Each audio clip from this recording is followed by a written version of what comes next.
ಅಪ್ಪ ನೀವು ತಪ್ಪು ಮಾಡದೆ ಇದ್ರು ಕ್ಷಮೆ ಕೇಳಿ ಅವ್ನ ಕಾಲಿಡ್ಕೊಳಕ್ ಹೋದ್ರು ಅವ್ನ ಅಹಂಕಾರದಿಂದ ಮಾತಾಡದೆ ಹೋಗಿದ್ದಾನೆ ಅಂತ ಅಂದ್ರೆ ನೋಡಿ, ನೀವು ಯಾವತ್ತೂ ಇನ್ಮೇಲೆ ಅವನ ಜೊತೆ ಮಾತಾಡಬಾರ್ದು. ನೀವಷ್ಟೇ ಅಲ್ಲ, ಇನ್ನು ಮುಂದೆ ಚಿರುನ ನಾನು ಮಾತಾಡ್ಸಲ್ಲ.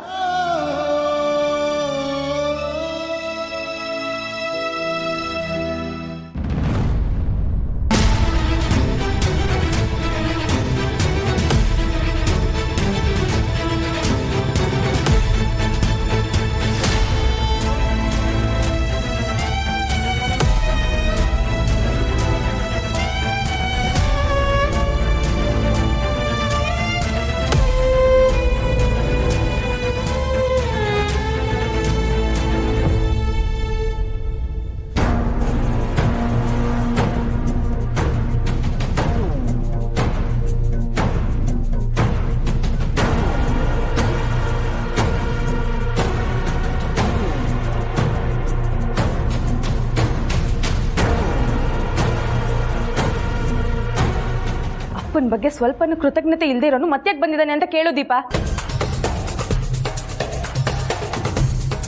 ಹಸ್ಬೆಂಡು, ನೀವು ಹಿಂಗೆ ಮಾಡ್ತೀರಾ ಅಂತ ನಾನು ಅಂದ್ಕೊಂಡಿರಲಿಲ್ಲ. ಇಷ್ಟು ವರ್ಷದಿಂದ ಪಾಪ ಮಾವ ನಿಮ್ಮನ್ನು ಮಾತಾಡಿಸ್ಬೇಕು ಅಂತ ಪ್ರಯತ್ನ ಪಟ್ಟು ಸೋತು ಒದ್ದಾಡ್ತಿದ್ದಾರೆ. ಒಂದು ದಿವಸನಾದರೂ ನಿಮ್ಮ ಮನ್ಸು ಕರಗಲಿಲ್ವಾ?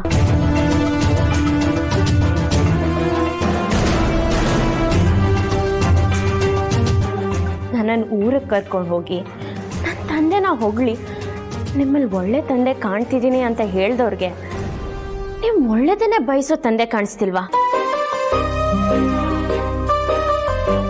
ಮಾವ ನನಗೆ ನಿಮ್ಮ ಬಗ್ಗೆ ಹೇಳಿದಾಗ ನೀವಿರೋ ಕಡೆಗೆ ನಿಮ್ಮ ಮಗನ್ನ ಕರ್ಕೊಂಡು ಬರ್ತೀನಿ, ನೀವೇ ಕ್ಷಮೆ ಕೇಳಿ, ಅವ್ರು ಖಂಡಿತ ಒಪ್ತಾರೆ ಅಂತ ನಿಮ್ಮ ಮೇಲಿರೋ ನಂಬಿಕೆಯಿಂದ ಅವ್ರಿಗೆ ಧೈರ್ಯವಾಗಿ ಹೇಳಿದೆ.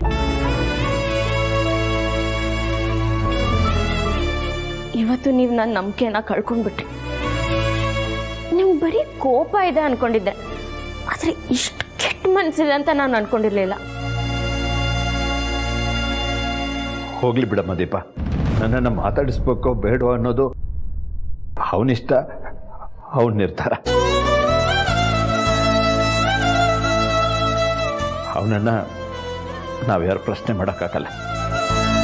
ಅವನ ವಿಷಯದಲ್ಲಿ ತಪ್ಪು ಮಾಡಿರೋದು ನಾನು.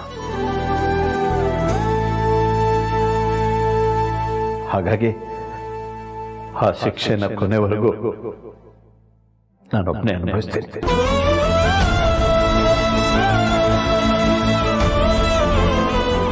ನನ್ನಿಂದಾಗಿ ನಿಮ್ಗಳ ಸಂಬಂಧ ಹಾಳಾಗೋದು